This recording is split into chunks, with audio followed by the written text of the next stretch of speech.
It was just another business trip for Peter. A middle-aged salesman used to late check-ins and lonely hotel rooms. This time it was room 404, tucked at the far end of a dimly lit hallway. Something about the flickering lights and the eerie quiet unsettled him. But exhaustion won over, and he stepped inside. The room was unremarkable. Faded wallpaper, a creaky bed, and a single mirror hanging on the wall. As Peter set his suitcase down, a chill ran through him. He glanced at the mirror and froze. His reflection wasn't right. While he stood still, his reflection tilted its head slightly, the corner of its mouth twitching in what seemed like a smirk. Peter laughed nervously, dismissing it as fatigue, and turned away. Hours later, a sharp knock jolted him awake. The clock on the nightstand read 3:04 a.m. Groggy, he stumbled to the door and looked through the peephole.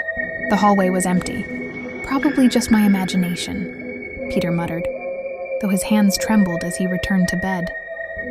No sooner had he lain down than the knock came again, louder this time, insistent. Summoning his courage, he opened the door. Standing there was himself.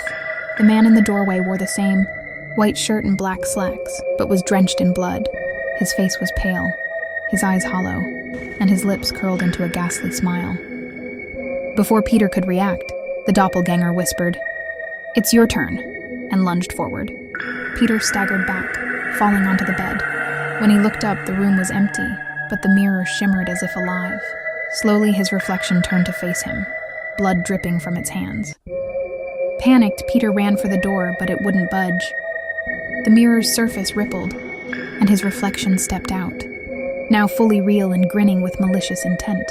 Peter screamed as the reflection grabbed him and pulled him into the mirror.